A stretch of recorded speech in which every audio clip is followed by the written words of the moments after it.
Hi everyone, hope you're doing well.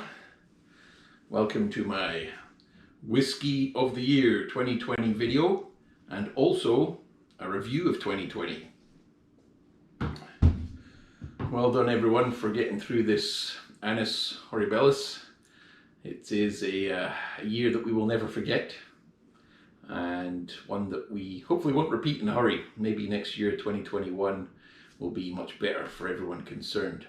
But I just thought I'd recap the year just to summarise what we've done here at Shelter Point and maybe some of the things that have affected everybody out there in BC and elsewhere that we've done.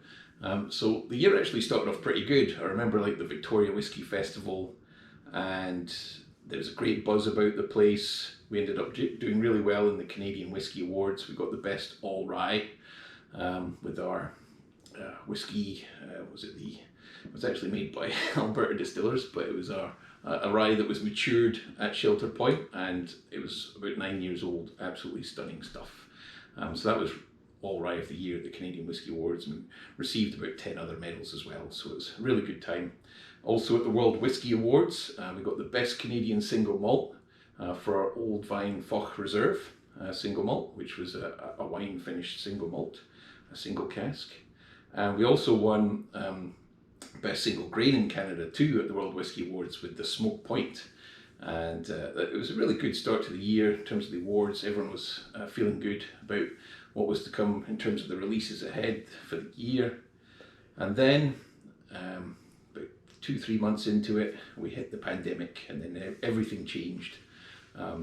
I run a whiskey club myself here at Shelter Point, and we had a great Rabbie Burns tasting in January. We did a good Paddy's Day tasting on this. I remember, I think it was like the 16th of March. It was the day before Paddy's Day, and then everything changed. The lockdown came. That was our last tasting of the year at the distillery, and we lost a lot of that social contact that we were used to every month. The good times with drams, sharing food, sharing laughs, and it took a bit of getting used to. But the one thing that really helped our spirits here at Shelter Point was being able to swivel the business into sanitizer production. And that really took over in April, May, pretty much 2 months flat out. We were working 7 days a week, making as much sanitizer as we could. We even emptied about 30 casks of whiskey, which brought a tear to my eye. But for the greater good on this occasion, I could understand it. It was only a couple of weeks old, the whiskey, so don't worry too much. But yeah, we managed to make 100,000 litres of sanitizer. We sent stuff down to the Vancouver General Hospital, to a lot of the local businesses here, to frontline staff, and it really felt good to help out in that way and do something that made a difference to help us get through this pandemic. So yeah, that was kind of April, May, and then as we hit the summer, my family was actually supposed to come over in June, and yeah, that didn't happen because of the pandemic, so that was a bit of a bummer. And then I had my 40th birthday in July, and yeah, it wasn't quite the big party I was expecting, but never mind. Still made the best of it, and that's what you have to do, right? You just make the best of what life throws at you. So yeah, like the summer was different to what I expected, and hang on a second, what are you saying? No, okay. Oh, Lydia was going to point something out there. Oh yeah, I remember now. Yeah, but just because it was a quiet time, it was a perfect time to read a book. And thankfully, Blair Phillips and Davin de Kergamo came out with this wonderful book in May, which was perfect lockdown reading. And I'm so glad they produced this. It kept us busy during those quiet nights. And it was personally quite a satisfying book because there was a wonderful picture in it. If I can find it now. This is the Shelter Point Distillery, and it reminded me of the good times before the pandemic. This is Jake, the distillery manager, and I on top of a mountain. We were up there with Davin de Kergamo, and we were showing off some of the Shelter Point whiskies and tasting salmon, and yeah, just really, really good time. So thanks Davin and Blair Phillips for writing this marvellous book. I highly recommend it if you've not tried it already. So all our releases, instead of being like spread out over the year, because we had this like huge sanitizer production, and they're all kind of condensed into the second half of the year. And I'll go through the releases that came out. So first off, we had Mumford, District Lot 151. And this is our Provenance Dram, all grain, unmalted barley from a single field in the farm. So this followed on from Mumford District Lot 141. A different style, but still, 100% field terroir provenance. So that was really good, went down well. This one, the Forbidden, was our first ever single malted wheat whiskey.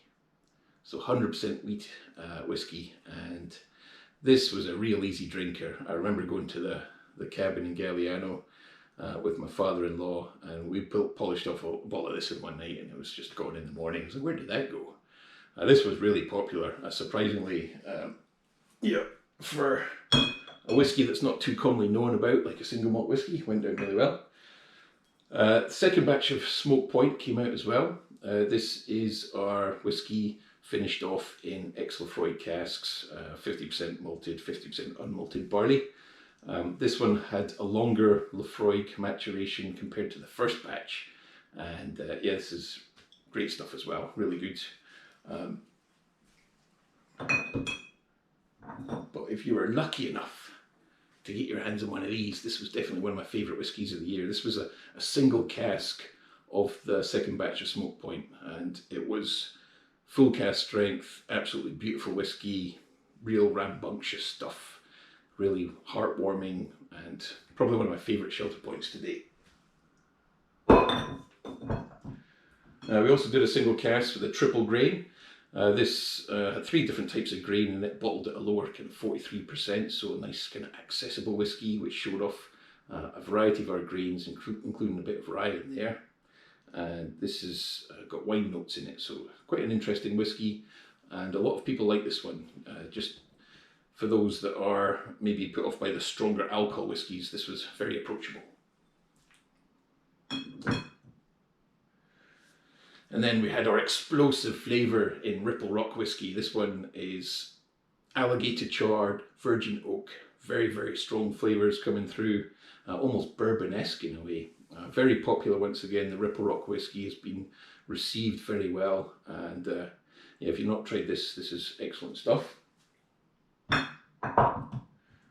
And last but not least, the Collective. Now this is a whiskey which kind of summed up the year for Shelter Point, because we were all in it together, and this was 5 casks selected by the 5 full-time members of the staff here. Everyone chose their favourite cask from a selection, and then we blended them all together and made this really complex, interesting whiskey. And this one is kind of like a blended whiskey in a way, but all whiskey that we've made ourselves here at Shelter Point, but just really nice complexity to it. So in terms of my whiskey of the year for Shelter Point, it's a real toss-up, because flavour-wise, this single cask was just absolutely stunning. So that's my honourable mention.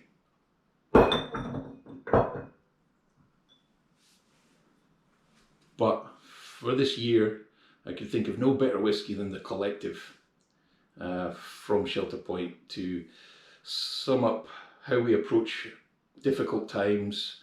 We don't fight against each other, we're in it together, we help each other, and the Collective really sums up that spirit, and I'm really happy with the flavours in this whiskey. You keep coming back to it, and you're always going to get new stuff. It's wonderful.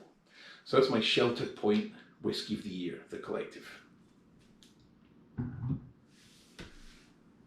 But let's not forget everything else that's out there. So in terms of whiskey of the year that's non-Shelter Point, a lot of strong contenders this year. Even like just dead accessible ones like Legend 10, fabulous stuff. Should always have a bottle of that in the cupboard. Some real special whiskies as well, some nice 25-year-old numbers. But I think for the all-in package, I'm going to go with this. This is a Talisker 15-year-old. It's actually a special release from 2019, but I never tried it until 2020, so that's why it's going to be my whiskey of the year this year. But Talisker was one of my first loves. It's one of the first barrels I ever kissed, and I was very impressed with their 2018, the 8-year-old as well, their special release, fabulous stuff. And I think it's really good and encouraging to see companies like Diageo sticking to age statements, going with higher strength bottlings and really catering to the whiskey connoisseur. So I think that's to be applauded. And just in terms of the flavour as well, this stuff is just one that I keep going back to and will continue to enjoy until the end of the bottle, and then who knows, maybe I'll find another one somewhere. But that's it, ladies and gentlemen, Talisker 15-year-old, beautiful. Let me know what your whiskies of the year were for 2020. I'm sure they helped you get through this interesting and difficult year. Let's hope for better in 2021. I'm sure good things are around the corner. Maybe we'll get a few festivals or tastings in, who knows, we'll see what happens. But thankfully we've made it this far, we've got through, and let's just hope for better times to come. So thank you very much everyone for your support in 2020. If you've not already, please like, subscribe, hit the notification bell, all that good stuff. Really helps grow the channel and spread the good word of what's happening here at Shelter Point Whisky. So if you're a fan or you know anyone that might be, then please spread the word. And here's to you and your family for 2021. All the best. Cheers everyone.